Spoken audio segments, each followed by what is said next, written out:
SASDOவின் பிரதான செய்திகள். முதலில் தலைப்புச் செய்திகள். யாழ் இந்து கல்லூரிக்கு பிரதமர் ஹரணி விஜயம். போலி நாணயத்தாளருடன் சிக்கிய பெண் உட்பட 2. பேருந்து மோதி மூதாட்டி உயிரிழப்பு, சாரதி கைது. பேரனால் உயிரிழந்த தாத்தா உறவினர் சோகம். ஆயிரக்கணக்கான அரசு ஊழியர்கள் பணி நீக்கம், ட்ரம்பின் அதிரடி உத்தரவு. புதிய சாதனை நிகழ்த்தியுள்ள பாபர் அசாம்.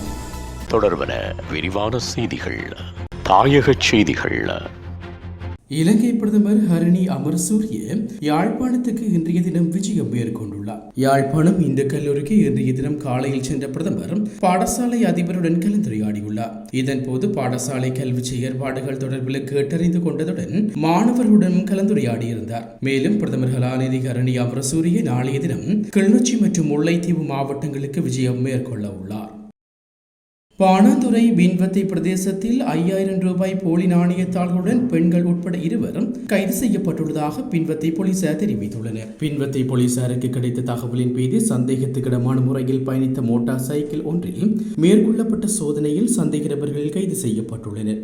சந்தேக நபரிடமிருந்து 5000 ரூபாய் போலி நாணயத்தாள்கள் 5 போலீசாரால் கைப்பற்றப்பட்டுள்ளன. போலீசாரின் விசாரணையில் சந்தேக நபர்கள் 2 போலி நாணயத்தாள்களை பயன்படுத்தி விற்பனை நிலையங்களில் பொருட்களை கொள்வனவு செய்து வந்துள்ளதாக தெரிய வந்துள்ளது. இது தொடர்பான மேலதிக விசாரணைகளை பின்வத்தை போலீசார் மேற்கொண்டு வருகின்றனர்.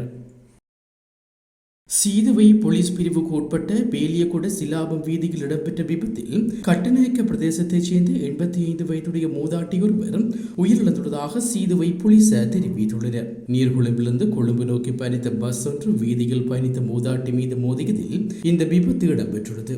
விபத்தில் படுகாயமடைந்த மூதாட்டி நீர்கொழும்பு வைத்தியசாலையில் அனுமதிக்கப்பட்ட பின்னர் உயிரிழந்துள்ளதாக போலீசார் தெரிவித்துள்ளனர். இதனையடுத்து பஸ் சாரதி சந்தேகத்தின் பேரில் போலீசாரால் கைது செய்யப்பட்டுள்ளார். இது தொடர்பான மேலதிக விசாரணைகளை சீதுவை போலீசார் மேற்கொண்டு வருகின்றனர். எகிலியகுட போலீஸ் பிரிவின் பெரகடுவ பகுதியில் அமைந்துள்ள வீடொன்றில் ஏற்பட்ட தகராற்றில் காயமடைந்த நபர் எலியகுட வைத்தியசாலையில் அனுமதிக்கப்பட்ட நிலையில் உயிரிழந்துள்ளார். எகிலியகுட போலீஸ் நிலையத்துக்கு கிடைத்த தகவலின் அடிப்படையில் சம்பவம் குறித்து மேலதிக விசாரணைகள் நடத்தப்பட்டுள்ளன. சம்பவத்தில் உயிரிழந்தவர் பெரகடுவ பகுதியைச் சேர்ந்து 73 வயதுடையவர் ஆவார். உயிரிழந்தவர் தனது மகள் மற்றும் அவரது கணவருடன் வசித்து வந்துள்ள நிலையில் இச்சம்பவம் இடம்பெற்றுள்ளது. மகளின் கணவருக்கு முதல் திருமணத்தில் ஒரு பிள்ளை இருந்ததாகவும் அவரும் அவருடன் வீட்டில் வசித்து வந்ததாகவும் போலீசார் தெரிவித்துள்ளனர். குறித்த வீட்டின் உரிமையாளர் தொடர்பில் அவர் தனது தந்தையுடன் தகாத உறவில் ஈடுபட்டதாகவும் இதன்போது உயிரிழந்த நபர் தகராற்றில் குறுக்கிட்ட போது அவரது பேரனால் தள்ளிவிடப்பட்டதாகவும் கூறப்படுகிறது. இதன்போது தரையில் விழுந்து காயமடைந்த அவர் வைத்தியசாலையில் அனுமதிக்கப்பட்ட பின்னர் உயிரிழந்துள்ளதாக போலீசார் தெரிவித்துள்ளனர். சடலம் எகிலியகுட வைத்தியசாலையில் பிரேத அறையில் வைக்கப்பட்டதுடன் சந்தேக நபரை கைது செய்ய எகிலியகுட போலீசார் மேலதிக விசாரணைகளை மேற்கொண்டு வருகின்றனர். உலகச் செய்திகள்.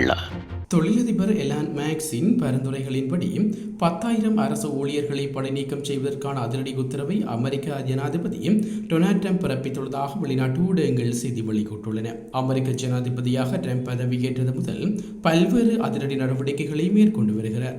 அதில் ஒன்றுதான் பெரடல் ஊழியர்களை பணிநீக்கம் செய்யும் உத்தரவு. அமெரிக்க அரசாங்க துறைகளில் மொத்தம் 2000 கோடிக்கும் அதிகமான ஊழியர்கள் உள்ளார்கள். இந்நிலையில் அவர்களில் பலர் செயல்திறனற்றவர்கள் என்றும் தனக்கு எதிராக செயற்படுகிறார்கள் என்றும் கூறி ஆட்குறைப்பு செய்ய போவதாக ஜனாதிபதி ட்ரம்ப் தெரிவித்துள்ளார். இதன்போது 9500க்கும் மேற்பட்ட ஊழியர்களை பணிநீக்கம் செய்ய ட்ரம்ப் உத்தரவு பிறப்பித்துள்ளதாக சர்வதேச ஊடகங்கள் செய்தி வெளியிட்டுள்ளன. உள்துறை, எரிசக்தி, பணி ஓய்வு, பெற்றோர் விவகாரங்கள் துறை, வேளாண் துறை, சுகாதாரத்துறை, சேவைகள் துறை என பல்வேறு துறைகளிலும் இந்த ஆட்குறைப்பு நடந்துள்ளது. விளையாட்டுச் செய்திகள். பாகிஸ்தான் கிரிக்கெட் அணியின் பாபர் அசாம் ஒருநாள் சர்வதேச கிரிக்கெட்டில் மிக குறைந்த இன்னிங்ஸில் 6000 ஓட்டங்களை எட்டிய வேகமான வீரர் என்ற சாதனையை படைத்துள்ளார்.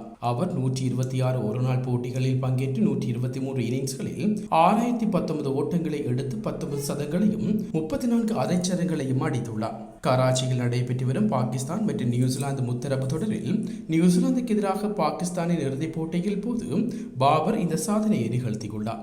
இந்த குறிப்பிடத்தக்க சாதனை இவரை தென்னாப்பிரிக்கா கிரிக்கெட் வீரர் இஷாம் அம்லாவுடன் இணைத்துள்ளது.